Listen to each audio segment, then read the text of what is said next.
Hi, Rama. It's week 6, day 2 of our Bible narrative reading plan. Today we're in Genesis chapter 35 and chapter 37. In chapter 35, we see that Jacob is making his way to Bethel. God has told him to go back to Bethel, and Jacob tells his household that it's time for them to clean out. They've got to get rid of all these false gods. Remember that that Rebekah had taken one of the false gods from her father Laban. So we see that there's a bit of syncretism, a bit of mixing religions there in the household. And Jacob knows that they must purify their household.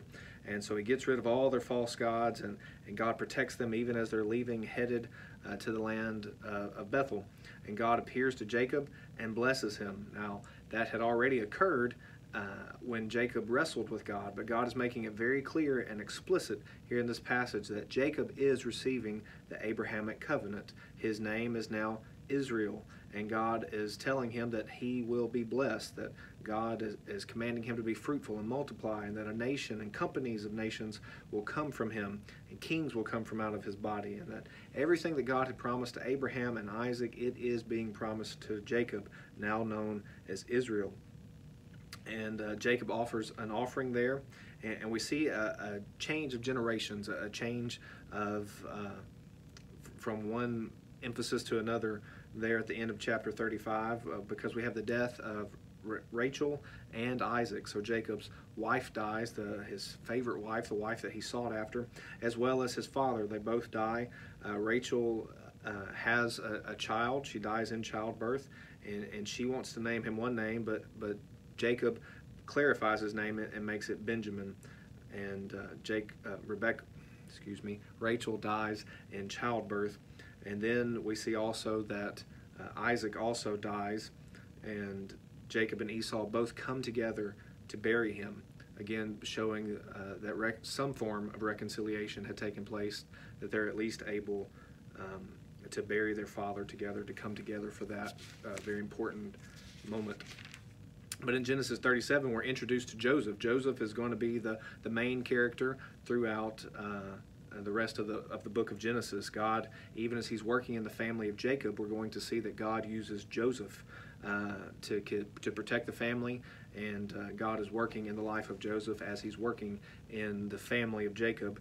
And from that family, again, will come the blessing of Christ that will bless all nations.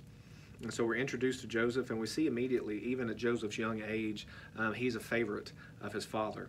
Now, good parents know that it's not right. It's not a good thing to show favoritism towards your children, and yet Joseph is very much the favorite of his father, Jacob.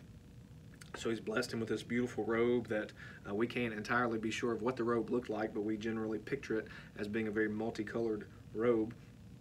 And Joseph is having these dreams, and in the book of Genesis especially, not today, but in the book of Genesis, dreams are shown as being divine revelation from God. And so Joseph, even as a young man, is seeing things about the future, and he's telling his brothers about it, and his brothers are not happy to hear it. They're not happy that this son, who's the second youngest of all of Jacob's sons, is saying that they're all going to bow down to him, and they don't know what this means, and they're not happy about it. And Jacob keeps showing this favoritism towards Joseph, and eventually the brothers get fed up with it, and they decide that they're going to get rid of him. And so they trap him. They get ready. At first they want to kill him, and they say, well, we'll just tell Dad that an animal attacked him and he died.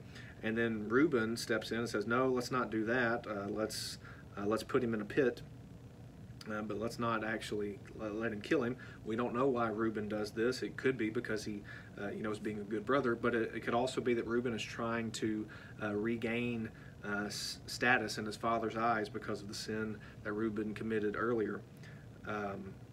But as the story goes on, things keep changing, and eventually Joseph is sold to a passing caravan, and Judah tries to again change Joseph's situation to protect him in some ways. But Joseph winds up being sold to a caravan, and eventually this caravan of Midianites from the broader family of Ishmael, they sell Joseph to Potiphar in Egypt. And we see that right there in the last verse that an officer of Pharaoh, Potiphar, the captain of the guard, that's who Joseph is sold to, and it's a foreshadowing of the importance that Potiphar and this position that Joseph is in is going to play in the rest of the story.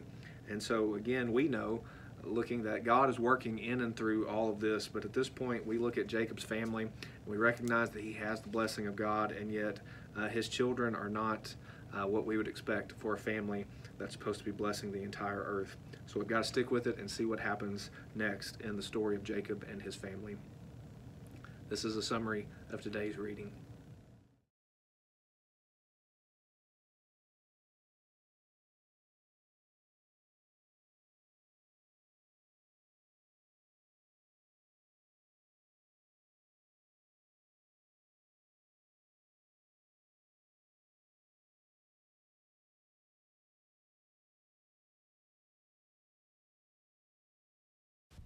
For more information, go to tunemyheart.org.